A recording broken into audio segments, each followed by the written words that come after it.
wassalam ala man la nabiyya ba'dah, amma ba'du. Kita awali dengan umul kitab suratul Fatihah. Semoga dengan wasilah perantara Fatihah Allah berikan kita kemudahan untuk menerima ilmu, dan kita berharap insyaallah ilmu yang kita dapatkan ini tentunya bermanfaat buat kita dunia dan akhirat kita. Lahadiniyah wa bidyakaniyah Al-Fatihah. A'udzubillahi minasyaitonirrajim. Bismillahirrahmanirrahim. Alhamdulillahirabbil alamin. Arrahmanirrahim. Maliki yaumiddin. Iyyaka na'budu wa iyyaka nasta'in. Ihdinas siratal mustaqim. Shiratal ladzina an'amta 'alaihim ghairil maghdubi 'alaihim waladdallin. Amin ya rabbal alamin.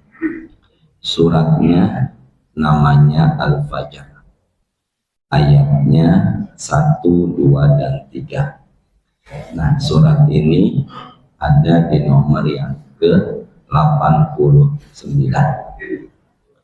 A'udzu billahi minasyaitonir rajim. Bismillahirrahmanirrahim. Wal fajr walayalin 'ashr wasyafa'i wal watr. Wa atau waw ini artinya adalah lil qasam. Lil qasam bahasa Arab artinya adalah sumpah. Sumpah terjemahannya berarti adalah demi. Maka kalau kita bersumpah menyebut nama Allah, ada tambahan kata demi Allah.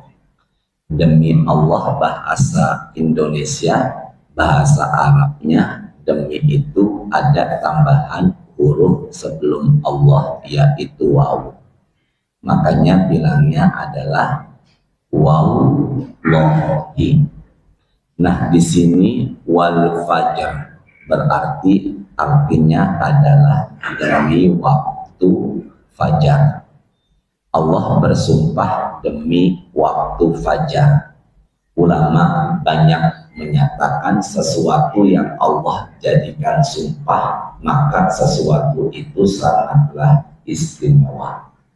Maka dari 24 jam waktu yang sangat istimewa, salah satunya adalah yaitu apa? Fajar.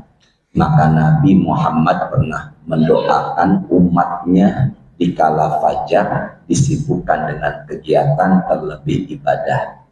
Allahumma barik li ummati fi bukuriha.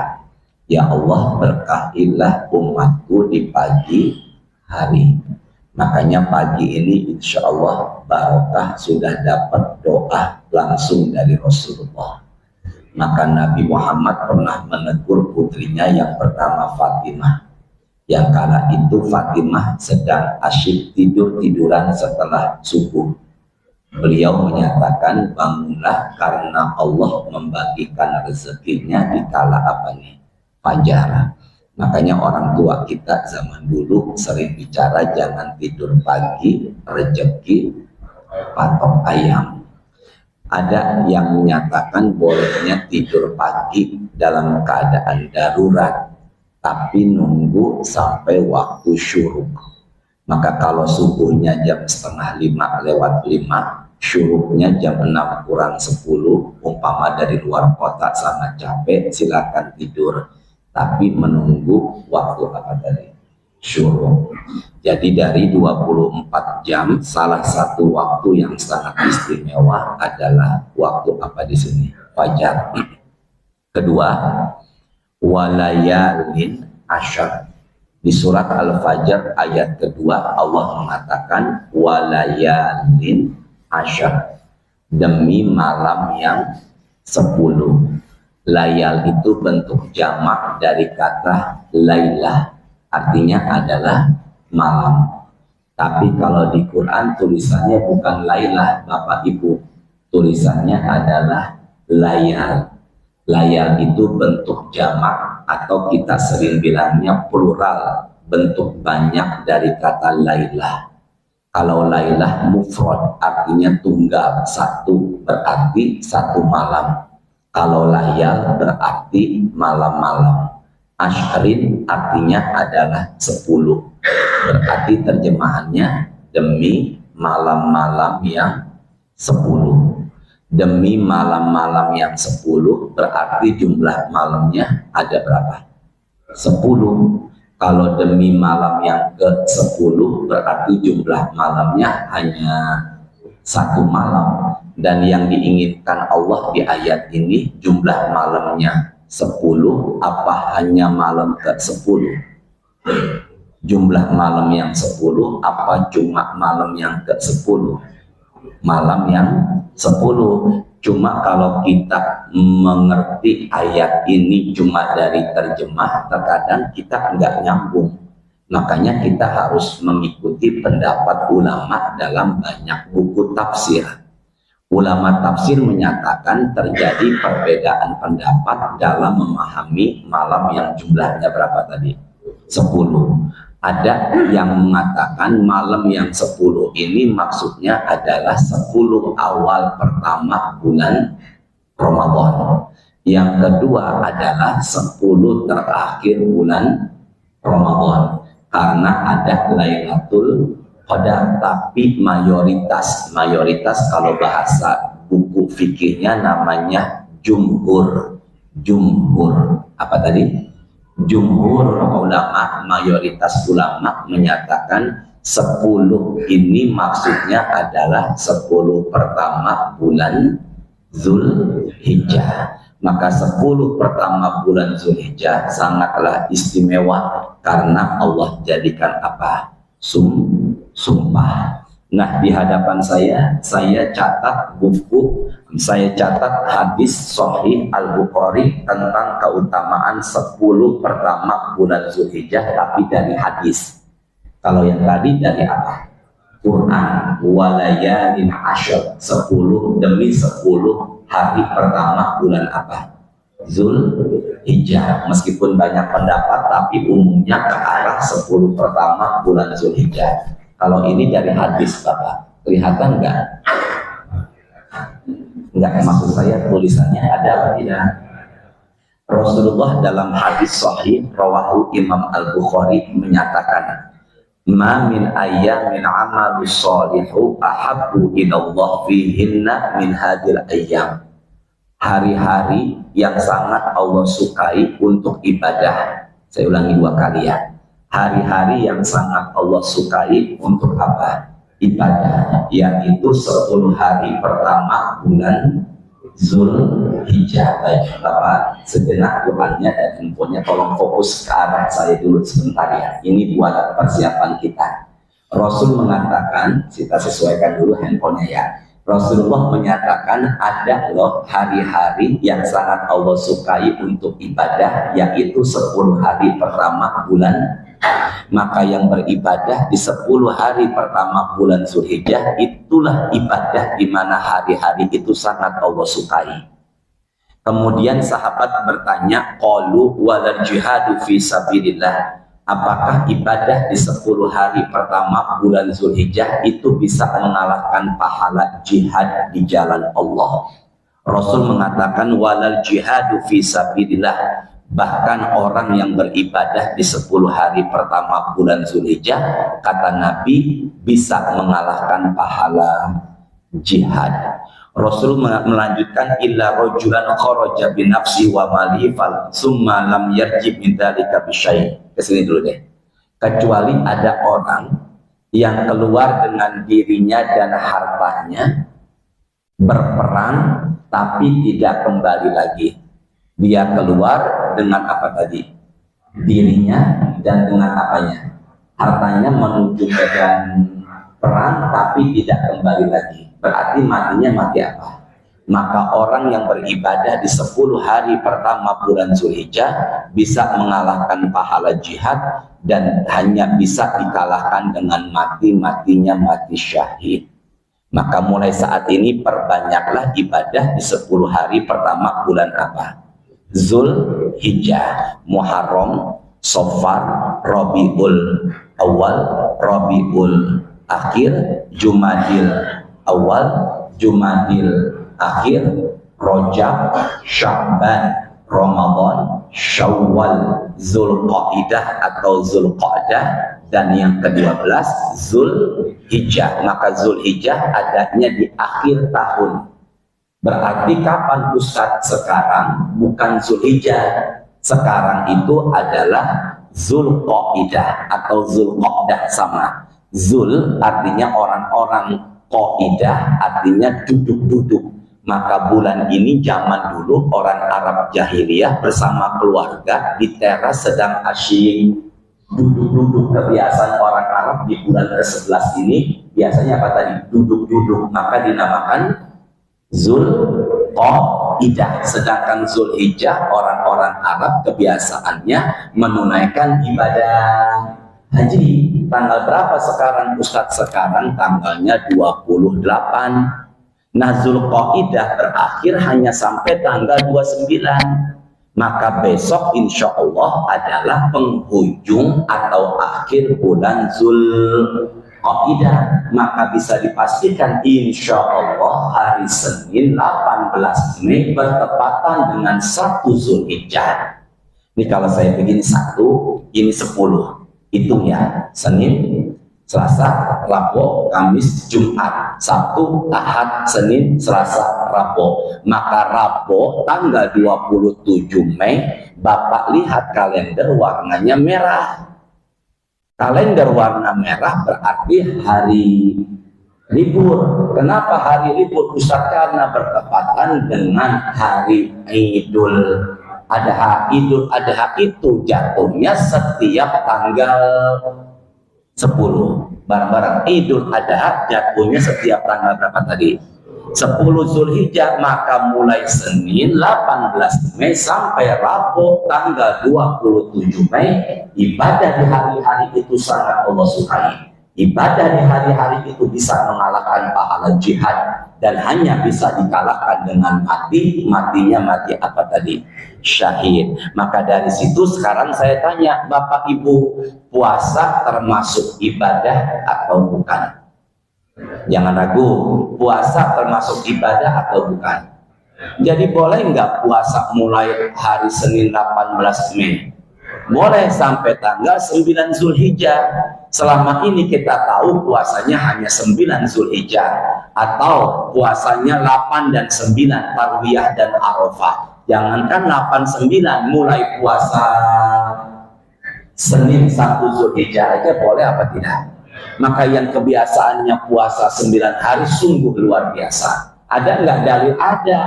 An ba'di azwajin nabiyyi sallallahu alaihi wasallam, kana nabiyyu sallallahu alaihi wasallam yasumu an tis'i Zulhijjah. Diriwayatkan oleh beberapa istri Nabi Muhammad, beberapa istri Nabi Muhammad menyatakan kalau beliau juga berpuasa di 9 hari pertama bulan Zulhijjah. Maka selama ini mungkin pandangan kita puasa hanya H-1 menjelang Idul Adha, atau 2 hari menjelang Idul Adha, namanya Tarwiyah. Jangankan 2 hari, mulai Senin 1 Zulhijjah aja itu boleh. Yuk sama-sama ikuti saya. Nawaitu sauma. Baru berapa orang? Nawaitu sauma an tis'i Zulhijjah lillahi ta'ala. Nah, barusan Bapak tanpa sadari itu sebenarnya adalah niat puasa 9 hari pertama bulan Zulhijjah. Dan saya enggak tanggung jawab, Bapak barusan sudah niat, maka itu adalah masalah Bapak dengan Allah. Siap?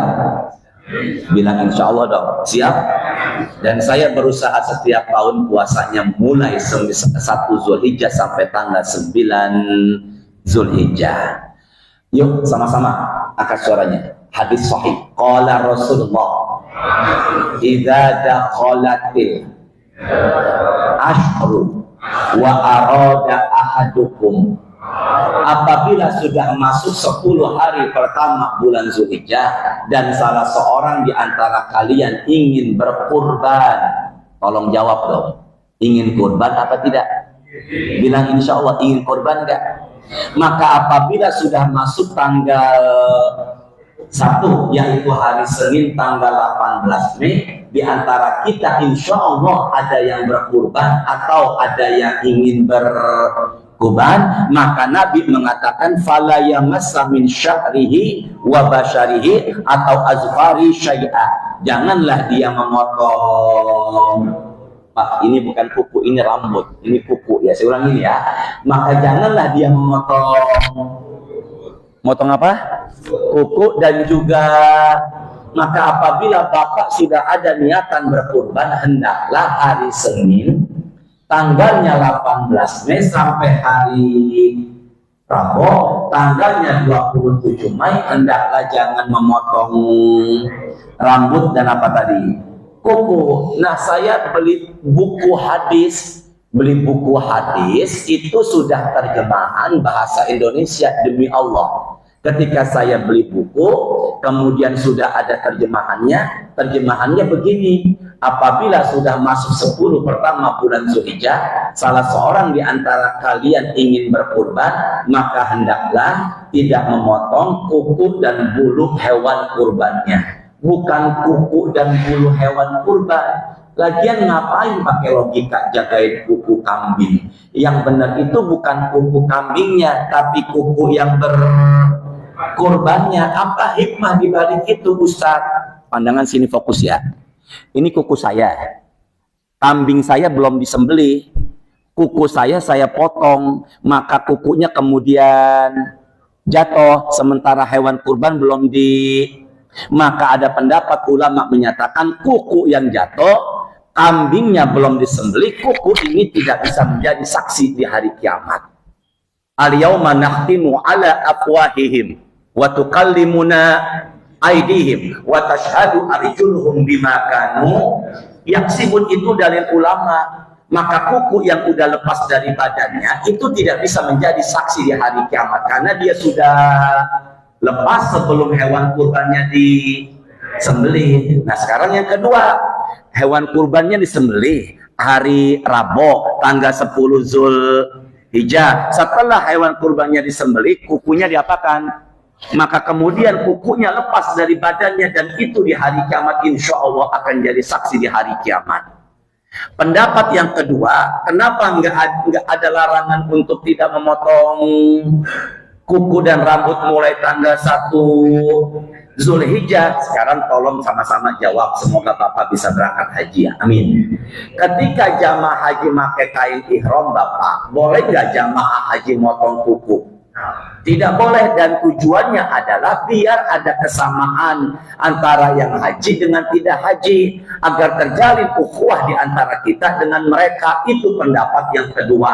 Tidak boleh potong kuku, menyamakan jamaah haji yang pakai kain ihram tidak boleh memotong kuku. Tapi saya lebih pas, lebih seret di hati saya adalah pendapat yang pertama. Kuku yang terlepas dari badannya itu tidak bisa menjadi apa tadi? Tapi apabila bapak dan ibu memotong kuku padahal sudah niat kurban, tidak berdosa. Saya ulangi, apabila bapak dan ibu dengan terpaksa memotong kuku padahal sudah beli hewan kurban, maka itu tidak berdosa, hanyalah baiknya tidak motong.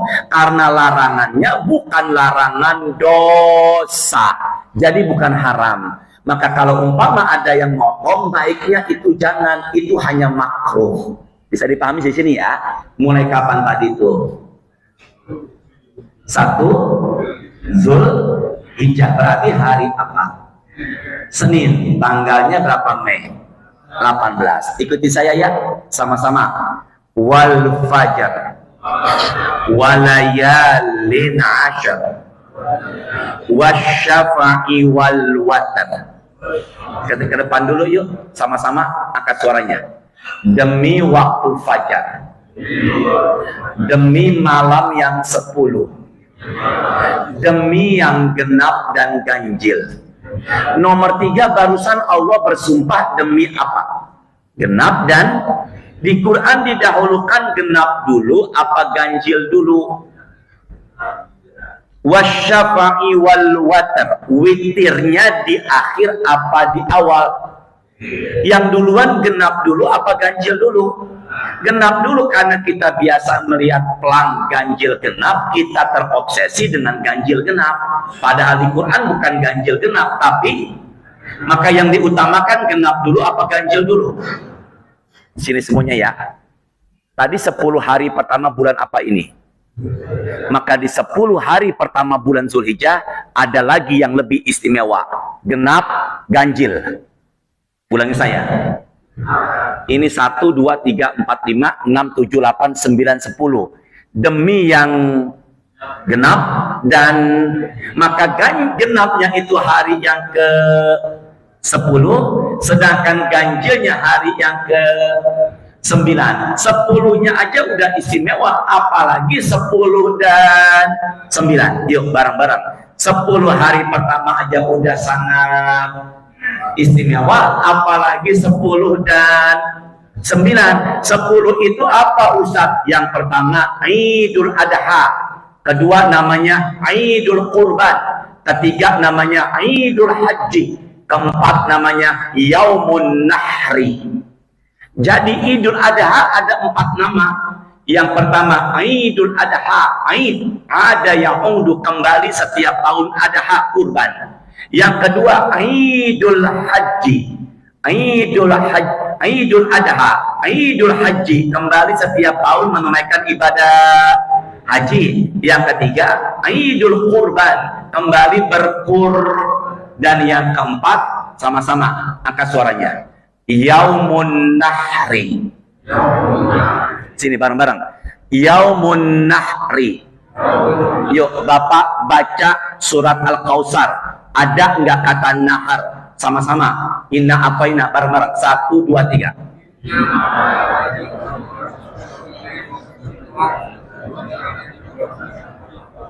Masya Allah, luar biasa hafalan Bapak Qurannya. Berapa ayat tadi? Inna apaina kal fasolli li rabbika wanhar. Wanhar, ternyata wanhar itu bukan kurban. Wanhar itu menyembelih. Apa itu nahar? Di sini. Nahar itu ini. Ini bahasa Arabnya nahrun. Bahasa Betawi Cepete lek-lekan.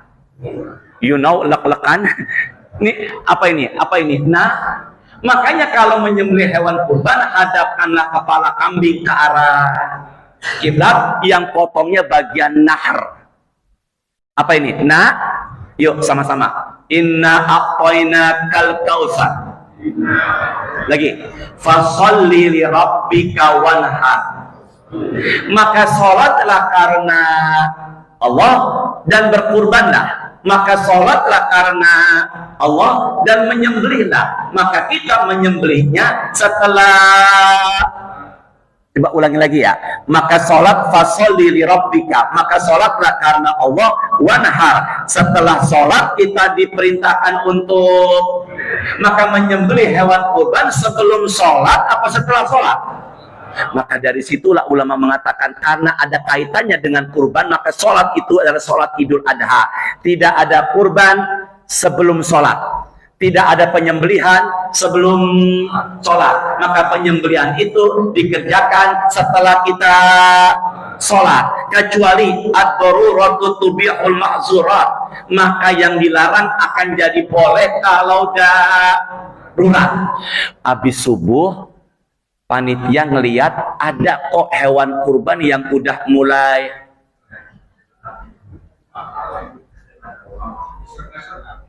maka itu dalam keadaan darurat, maka silakan, tapi perintah kurban dikerjakan setelah perintah menyembelih dikerjakan setelah kitanya sholat dulu baru menyembelih. Masya Allah, dari situlah kita pahami ada nggak perintah kurban dalam Quran. Jangan ragu dong, ada tidak?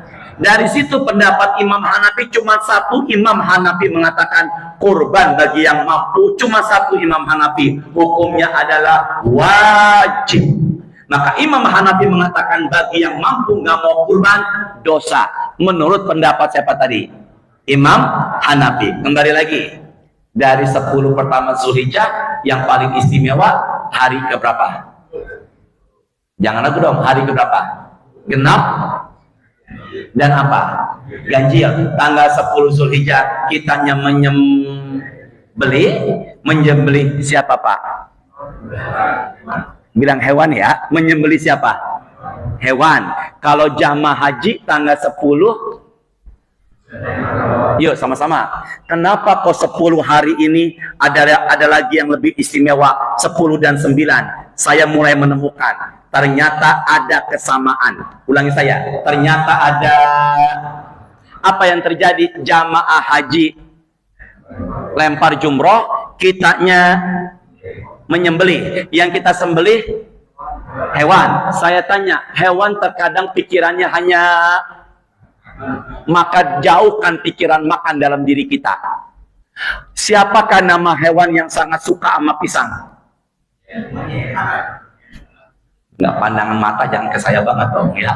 Maka binatang itu dikasih pisang ambil tangan kanan, dikasih pisang lagi ambil tangan kiri, dikasih pisang lagi ambil kaki kanan, dikasih pisang lagi ambil kaki kiri, dikasih lagi dipeluk. Ternyata binatang banyak yang nggak mau berbagi, dan binatang sifatnya ego. Maka usirlah sifat hewan dalam diri kita dengan membeli hewan. Makanya kalau orang kaya duit banyak nggak mau berkorban, saya khawatir sifat hewan masih ada dalam dirinya. Udah duit banyak puluhan juta, ratusan juta, setiap Idul Adha minta kupon. Ada nggak yang kayak begitu? Daerah mana? Oh, Pondok Kelapa nggak ada yang kayak begitu ya. Maka kalau dia punya duit nggak mau berkorban, yang saya khawatir jiwa hewan masih ada dalam dirinya. Orangnya ego, sukanya nyari dunia aja, kemudian nggak mau berbagi. Boleh jadi orang duitnya banyak nggak mau berkorban. Usir dong jiwa hewannya dalam dirinya, membeli hewan kurban. Dan barusan panitia mengumumkan per ekor hewan kurban 30 kiloan, seberat 30 kiloan, harganya berapa tadi Pak Agung? Pak Iwan? 3 juta? Hanya bermodal 3.300.000. Insya Allah jiwa kita ini bersih dari sifat hewani. Jamaah haji ngapain? Melempar siapa? Asyaitonu ya'idukumul faqra wa ya'murukum bil fahsya. Ada di Quran surat Al-Baqarah, setan itu menakut-nakuti kemiskinan. Makanya orang yang berangkat haji pulang insya Allah jauh dari kemiskinan. Yang kedua apa? Setan itu sukanya bermusuhan. Maka usirlah sifatnya setan dengan cara simbol melempar. Yuk bareng-bareng, melempar jumroh, simbol pengusiran setan, dan menyembelih hewan kurban, simbol pengusiran apa? Nafsu hewan. Nah, berarti dari 10 ini yang istimewa hari yang ke 10 dan hari yang ke 9. 10 ngapain Pak? Sembelih. 9-nya jamaah haji puasa tidak. Nabi Muhammad sedang wukuf diberikan susu, beliau meminumnya. Ini menunjukkan itu kalau yang sedang wukuf di tengah panasnya matahari padang Arafah, jamaah haji baiknya tidak khawatir pingsan, tenaganya nggak ada. Yang puasa siapa? Kita. Apa keistimewaan puasa hari menjelang Idul Adha? Berarti hari apa tuh puasanya kalau Rabu? Selasa. Apa keistimewaannya? Hadis Sahih Muslim, siyamu yaumi Arafah inni ahtasibu 'ala Allah ayyukaffiru sanata allati qablahu wallati ba'dahu. Orang yang berpuasa H-1 menjelang Idul Adha, yaitu hari Arafah, dosa-dosanya Allah ampuni setahun yang lalu dan setahun yang akan datang. Berapa tahun? Hanya bermodal puasa sebanyak, kayaknya juga nggak seharian ya kita puasa ya, cuma 13 jam, dosa kita diampuni setahun yang lalu dan setahun yang akan datang. Berapa tahun tuh? 2 tahun. Makanya kalau begitu dari 9 hari yang puasa kita tadi, yang paling utama yang mana? 9. Bapak pilih puasa 9 hari atau cuma ke 9? Enggak, bareng-bareng dong Pak. Bapak pilih puasa 9 hari apa cuma ke 9? Enggak, jangan ragu dong. Pak RT mana Pak RT? Mana Pak RT? Pak RT pilih 9 hari apa cuma ke 9? Masya Allah. Ustaz dipanggil tat lagi, ya Allah. Mudahkan ya Allah Pak RT, semoga barokah ya Allah. Usahakan puasanya 9. Tapi yang paling utama dari 9 hari adalah hari yang ke jamaah haji. Ngapain? Kesini dulu deh pandangannya.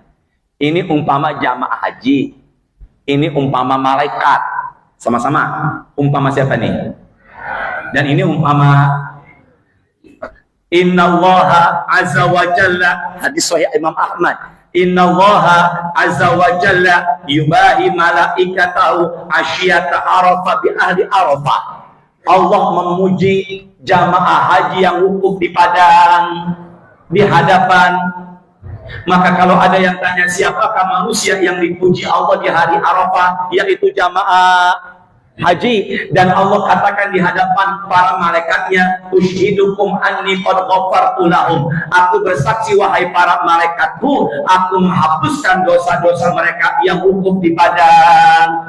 Jadi kalau begitu mereka dihapuskan dosa karena wukuf, kita yang enggak haji dihapuskan dosa karena demi yang genap dan ganjil, karena ada kesamaan ibadah.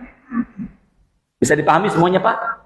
Tanggal 10 kita mereka, tanggal 9-nya kita puasa, mereka wukuf. Ustadz, iya. Bagaimana kalau perbedaan pendapat Ustadz? Nanti pulang dari sini, buka Quran surat Al-Baqarah kedua, ayatnya 185.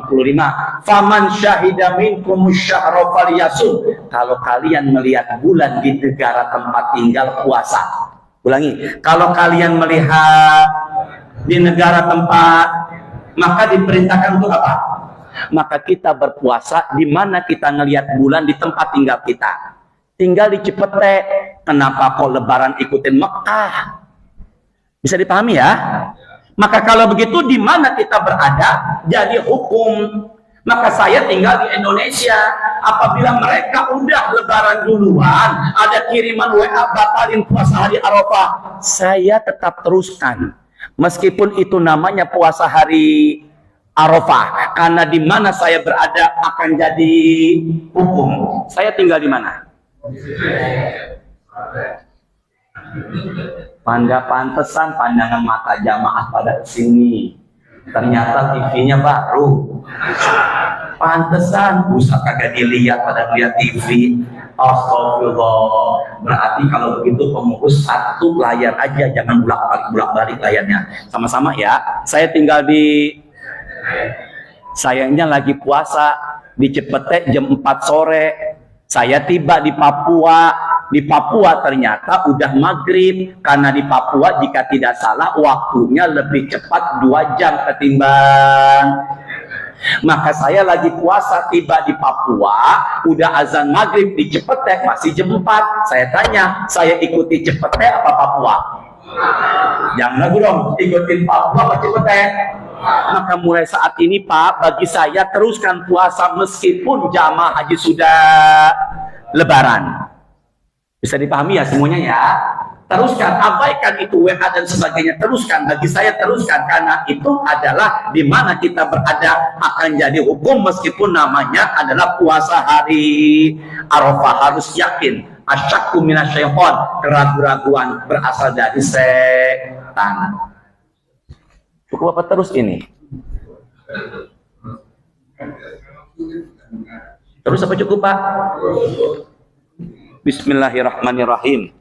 Tolong fokus dulu ya. Tanggal berapa tadi tuh? 9 Zul, jamaah haji pada apa? Kitanya? Dari tadi saya bingung. Kok jam ini lebih cepat?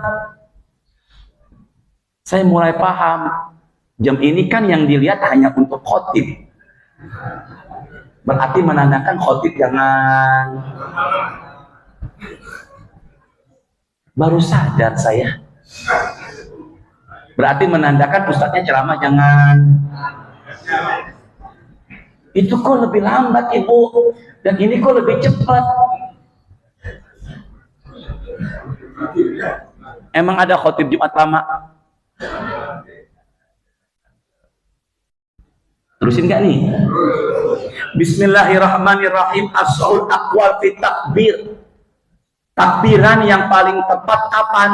Yang paling tepat alladzi alaihi jumhurus salaf, yang disepakati oleh ulama-ulama terdahulu, wal fuqaha, dan para ahli fikih, wasahmina sahabat wal a'immah, dari para sahabat dan para imam-imam.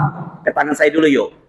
Takbiran yang paling utama yang disepakati oleh ulama-ulama terdahulu, ahli fikih, dari sahabat dan para imam. Ke saya dulu pandangannya. Takbiran yang paling tepat yang disepakati oleh ulama salaf terdahulu, ahli fikih, para sahabat dan para imam, ayyukabbira, hendaklah bertakbiran pada Idul Adha min fajri yaumi arafah, fajri yaumi arafah, fajri apa fajri? Fajar yaumi arafah, di hari. Berarti kalau begitu lebaran Idul Fitri takbirannya Ramadan habis, selesai. 1 Syawal masuk maghrib takbiran, itu Idul Fitri. Kalau takbirannya Idul, yaitu fajri. Ya Allah, yang selonjoran sambil nyender semoga barokah ya Allah. Itu telapak kaki melihat muka besar banget ya Allah. Kapan takbirannya Bapak Ibu? Yaitu apa? Min fajri. Makanya ada laki-laki namanya Fajar, perempuannya. Jadi kalau ada yang tanya kapan takbirannya, itu min fajri, pada saat fajar, setelah sholat subuh yaumi arafah, di hari hari Arafah tanggal berapa Zulhijjah? 9. Maka hari Selasa habis subuh, assalamualaikum, assalamualaikum, langsung takbiran. Bisa dipahami nggak nih? Kalau lebaran Idul Fitri takbirannya ya masuk 1 Syawal. Kapan 1 Syawal? Kalau tanggal Hijriyah bukan jam 12 malam, azan maghrib. Maka dari situlah pendapatnya baiknya kalau takbiran itu pada saat Idul Adha, bukannya malam takbiran Idul Adha, bukan malam ke-10, tapi 9 Zulhijjah, dan mulainya setelah sholat. Dan dikatakan apa? Ila akhiri ayami tasyriq. Tasyrik itu artinya jemur. Artinya apa? Kalau jemuran berarti bahasa Arabnya tasyrikan. Apa itu jemur? Sahabat Nabi pada jemur kulit, namanya tasyrik. Boleh puasa enggak? Enggak, jangan aku dong. Boleh puasa enggak? Maka kalau begitu puasa sunnah ayamul bid dalam sebulan hanya 2 hari, bukan 3 hari, hanya Zulhijjah. 10 Zulhijjah puasa enggak? Enggak, jangan ragu. 10 Zulhijjah puasa enggak? Puasa Pak, dari mulai azan subuh sampai khotib turun dari mimbar. Benar apa enggak ini? Maka Bapak mendatangi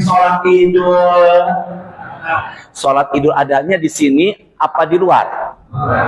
Di mana sholat Idul Adhanya? Masya Allah, banyak yang datang. Ya enggak di mana-mana. Di Cipete juga membeludak Pak, bukan sombong nih. Ada nggak ustadz yang sombong? Yang mana dia orangnya? Jadi kalau, aduh sampai mana saya ngomong tadi terakhir tuh. Jadi kalau mendatangi sholat Idul, baiknya enggak tunggu sampai khotib turun dari. Nah setelah turun dari mimbar, Nabi diberikan hewan kurban, beliau langsung sembelih, maka hewan kurbannya dimasak langsung dimakan. Dan santapan yang paling nikmat dalam keadaan perut kosong sejak pagi adalah daging kurban. Cuma kita nunggu panitia selesai daging kurban lama. Ya udah makan aja, karena hari itu adalah hari yang nggak boleh untuk puasa. Sampai kapan Ustaz? 10, 11, 12, 13. Maka Sabtu akhir takbiran habis asar. Kapan takbirannya? Di sini dikatakan akibakul di sholat, setiap selesai sholat. Masya Allah. Nah sekarang sama-sama yuk kita. Ini kok belum bunyi-bunyi ya? Oh udah selesai kita nih.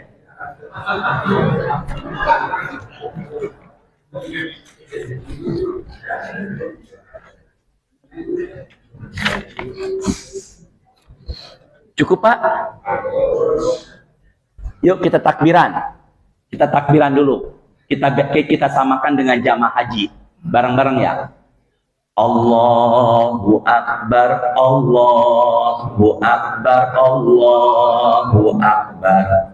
La ilaha illallah, wallahu akbar, Allahu akbar walillah. Itu yang baca kita apa jamaah haji? Enggak, jangan ragu dong. Yang baca kita yang enggak haji apa jamaah haji? Jamaah haji bacanya bukan itu. Apa bacanya Ustaz? Bareng-bareng sini. Labbaik Allahumma labbaik. Labbaik la syarika laka labbaik.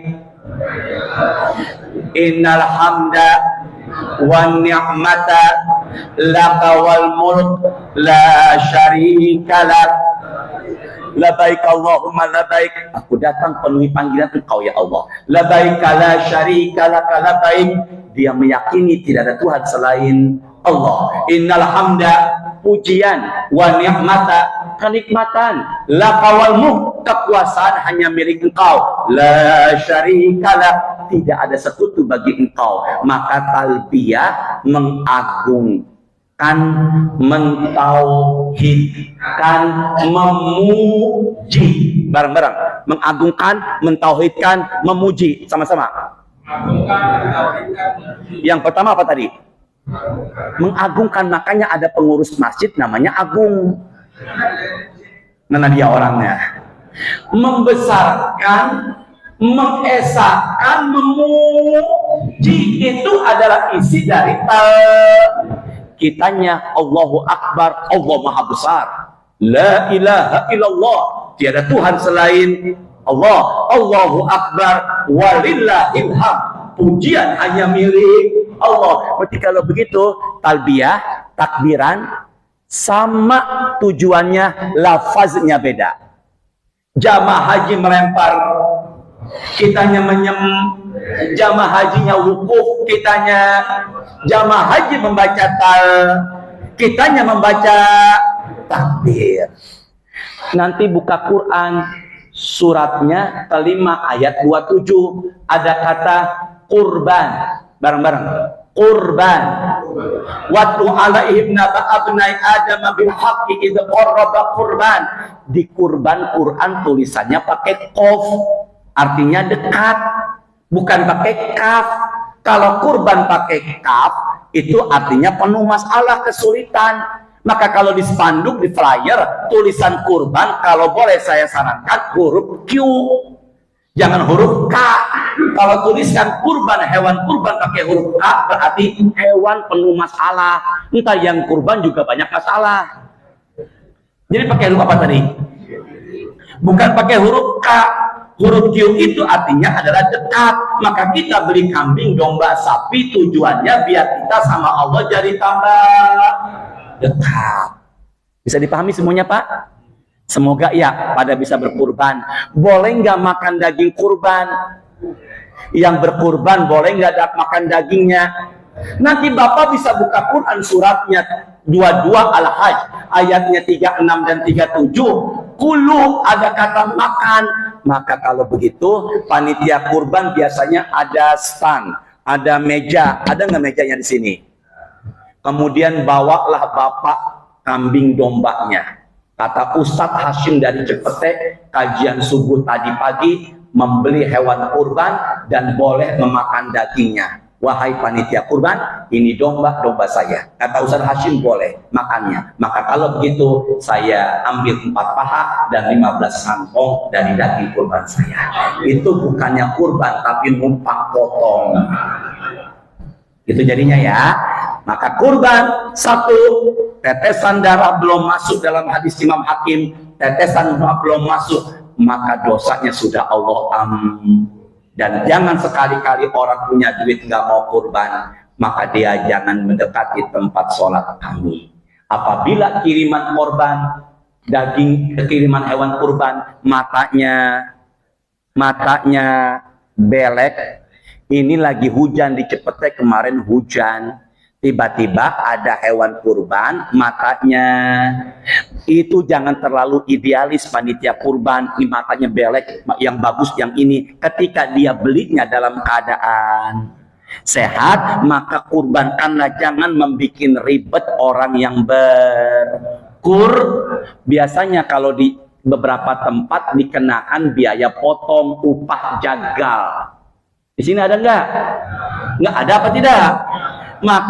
Maka silakan upah jagal, tujuannya untuk biaya kebutuhan di hari haknya. Maka mulai saat ini semangat berkurban. Kurban buat orang yang sudah meninggal. Ustadz Nabi Muhammad SAW meniatkan min Muhammad wa ali Muhammad. Ini kurban diniatkan buat Nabi Muhammad dan keluarga Nabi. Keluarga Nabi Muhammad umum, ada pendapat baik yang masih hidup maupun yang sudah. Dari situlah banyak pendapat bolehnya berkurban buat orang yang sudah meninggal, apalagi diikut sertakan dari dirinya yang masih hidup. Semangat kurban, semangat Idul Adha. Jadikan Idul Adha tahun ini menjadi Idul Adha yang terbaik dalam hidup kita. Subhanakallahumma wa bihamdika asyhadu an la ilaha illa anta astaghfiruka wa atubu ilaik. Rabbana taqabbal minna innaka antas samiul alim wa tub alaina innaka antat tawwabur rahim. Allahumma inna nas'aluka ilman nafi'an wa rizqan thayyiban wa amalan mutaqabbala. Allahumma ja'alhum hajjan mabrura wa sa'yan mashkura wa dzamban maghfura. Allahumma shalli wa sallim ala sayyidina Muhammadin walhamdulillahi rabbil alamin. Bilang insyaallah semangat puasa sunnah Zulhijjah, semangat berkurban dengan yang terbaik. Allahu Akbar. Semoga tahun ini menjadi tahun yang terindah dalam hidup kita. Assalamualaikum warahmatullahi wabarakatuh. Alhamdulillah ya Allah, alhamdulillah.